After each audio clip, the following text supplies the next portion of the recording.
Right.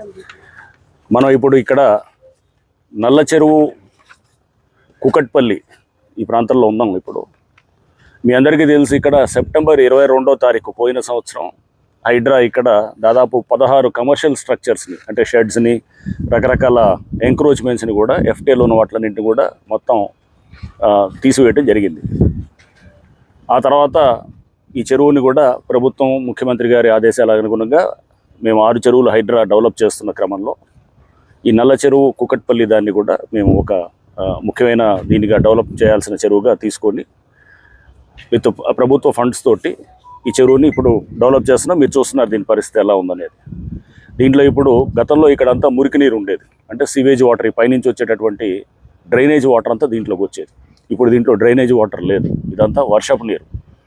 And ఈ చుట్టుపక్కల ఉన్నటువంటి కాలనీస్ అన్నీ కూడా దీంట్లో గతంలో ముంపుకు గురయ్యేది అనమాట. అంటే ఇక్కడ నీళ్ళన్నీ కూడా నిలిచి వాళ్ళకి చాలా అంటే ఏదంటే వాళ్ళకి చాలా ఇబ్బందిగా, లేకపోతే వాళ్ళకి మొత్తం కూడా వాటర్లో ఉండేటటువంటి పరిస్థితి ఒక వర్షం పడితే కనుక. ఇప్పుడు ఆ పరిస్థితి లేదు ఇక్కడ. ఇప్పుడు మీరు చూశారు, దాదాపు 7 ఇన్లెట్స్ కూడా ఉన్నాయి దీనికి. అంటే చెరువులోకి వచ్చేటటువంటిది 7 ఇన్లెట్స్ని కూడా ఉన్నాయి. దాంట్లో 2 ప్రధానమైన ఇన్లెట్స్ ఉన్నాయి. ఈ చుట్టుపక్కల నుంచి వచ్చేటటువంటి, అంటే ఈ కాలనీస్ నుంచి వచ్చేది ఒక 5 ఇన్లెట్స్ ఉన్నాయి అన్నమాట. సో దీంట్లో మొత్తం ఈ 7 ఇన్లెట్స్ నుంచి కూడా వాటర్ రావడంతో ఈ చెరువు మొత్తం నిండింది. ఈ చెరువు విస్తీర్ణం కూడా గతంలో దాదాపు మనకి 16-17 ఎకరాలు ఉన్న చెరువు ఇప్పుడు దాదాపు 27-28 ఎకరాలు పైన, అంటే దాదాపు 10-11 ఎకరాలు పెరిగింది. లోతు కూడా పెరిగింది. కెపాసిటీ కూడా గతంలో మనకి 78 MLD ఉండేది, ఇప్పుడు దాదాపు 150-160, అంటే డబల్ అయిందనమాట. సో అంటే మీకు ఈ చుట్టుపక్కల ఉన్నటువంటి ప్రాంతాల్లో రేపు ఫ్లడ్డింగ్ అనే దానికి ఆస్కారం ఉండదు. వర్షం ఎంత వచ్చినా కానీ ఇక్కడ ఇమీడియట్గా వచ్చేటటువంటి ఉంటుంది. సో దీనికి అవుట్లెట్స్ కూడా ఇప్పుడు డెవలప్ చేస్తున్నాం. అవుట్లెట్స్ అంటే ఇప్పుడు చెరువు నీళ్ళు వచ్చిన తర్వాత దీన్ని మళ్ళీ ఇమీడియట్గా ఫ్లడ్డింగ్ వచ్చింది అనుకోండి, వస్తే కనుక వాటర్ ఇప్పుడు ఒక అవుట్లెట్ ఉంది, ఇంకొక అవుట్లెట్ కూడా డెవలప్ చేయడానికి కూడా మేము దానికి కూడా చేస్తున్నాము. సో తద్వారా ఏంటంటే ఇక్కడ ఈ ప్రాంతంలో గ్రౌండ్ వాటర్ టేబుల్ మీరు చూస్తే కనుక మొత్తం ఈ బోర్లలో నీళ్లు రావటం, అండ్ ఇక్కడ ఒక మంచి ఆహ్లాదకరమైన వాతావరణం ఉండటం, అట్లానే మధ్యలో బయోడైవర్సిటీ కోసం ఈ మనకి పక్షులు, లేకపోతే మనకి ఇతర దీనికి అన్నిటికి కూడా మనం ఒక ఐలాండ్ కూడా క్రియేట్ చేయటం, ప్లస్ దీంతోపాటు ఇది ఒక మంచి పిక్నిక్ స్పాట్గా ఆల్రెడీ ఇది ఇంకా చెరువు డెవలప్ కాలేదు. ప్రతిరోజు కూడా ఇక్కడ దాదాపు 500-600 మంది వచ్చి వాకింగ్ చేస్తున్నారని చెప్పి కూడా తెలుస్తుంది. సో ఇది ఆదివారం అయితే కనుక ఇక్కడ ఒక పెద్ద పిక్నిక్గా జరుగుతుందని, ఇంకా చెరువు పనులు జరుగుతున్నాయి. సో ఇది పబ్లిక్, ఇక్కడ ఈ ప్రాంతం ఉన్న పబ్లిక్ వీళ్ళందరూ కూడా దీన్ని పెద్ద ఎత్తున వాడుతున్నారు. హైడ్రా గతంలో కూల్చినప్పుడు మా మీద చాలా క్రిటిసిజం కూడా రావడం జరిగింది, సెప్టెంబర్ 22వ తారీఖు ఆ టైంలో చేసినప్పుడు. బట్ ఆ క్రిటిసిజమ్స్ అన్నింటినీ అది అధిగమించి ఇప్పుడు చూస్తున్నారు దీని రిజల్ట్ ఇదన్నమాట.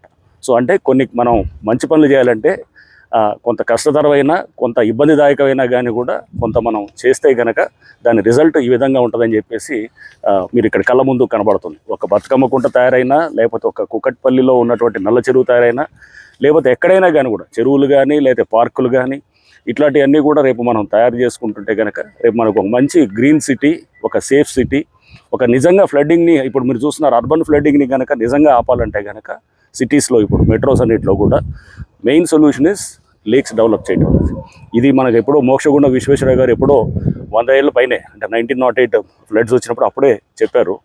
సో అదే ప్రిన్సిపల్స్ మనం వాడాలన్నమాట. సో దీనికి ఏం కొత్తగా మనం ఏదో మనం చేయాల్సిన, ఏదో మళ్ళీ రీఇన్వెంట్ చేయాల్సిన అవసరం లేదు ప్రతిసారి వీళ్ళని. సో ఇప్పుడు ఆల్రెడీ ఏదైతే గతంలో టైం టెస్టెడ్ ప్రిన్సిపల్స్ ఉన్నాయో, ఫ్లడ్ మేనేజ్మెంట్కి చెరువులు కనుక వాడితే కనుక, ఇప్పుడు వర్షం వస్తే మనం చూస్తున్నాం కాలనీలు మునిగిపోతున్నాయి, అంతా దాంట్లో మురికి నీళ్ళు వస్తున్నాయి. ఇవన్నీ రాకుండా ఇప్పుడు దీన్ని తయారు చేసుకుంటూ స్టెప్ బై స్టెప్ మనం చేసుకుంటూ పోతే కనుక తప్పకుండా కొన్ని సంవత్సరాల్లో మనం హైదరాబాద్ని ఫ్లడ్ ఫ్రీ సిటీగా, ఒక మొత్తానికి ఒక దేశానికి ఒక రోల్ మోడల్గా కూడా చూపించడానికి ఆస్కారం అవుతుంది అన్నమాట.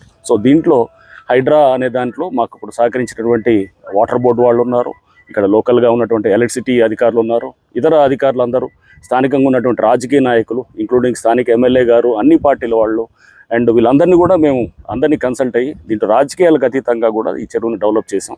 సో ఇది చూపిస్తూ ఇది ప్రభుత్వం నుంచి, ఎస్పెషలీ మాకు ముఖ్యమంత్రి గారి నుంచి ఈ చెరువులు డెవలప్ చేసి మనం చూపిస్తే కనుక అప్పుడు దీన్ని అసలు, ఎందుకంటే సీయింగ్ ఈజ్ బిలీవింగ్ అనమాట. మనం నిజంగా చేసి చూపిస్తే కనుక దానికి ఇప్పుడు అందరూ కూడా దాన్ని యాక్సెప్ట్ చేయడం అనే దానికి ఇది ఉంటుంది.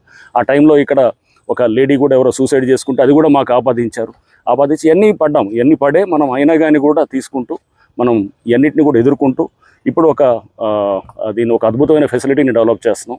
ఈ ప్రాంతంలో ఉన్న వేలాది మందికి ఈ చెరువు రేపు ఒక అద్భుతమైన ఫెసిలిటీగా ఉంటుంది. వాళ్ళకి వాటర్ ప్రాబ్లం ఉండదు, దాంతోపాటు ఫ్లడింగ్ ప్రాబ్లం ఉండదు, మంచి వాకింగ్ ట్రాక్స్ వస్తాయి, హెల్త్ పరంగా ఉంటుంది, పిల్లలు ఆడుకోవడానికి ఇక్కడ అద్భుతమైన ఫెసిలిటీస్ ఉంటాయి, చిన్న చిన్న ఫంక్షన్స్ చేసుకోవడానికి కూడా కమ్యూనిటీ హాల్స్ లాగా పెడుతున్నాం.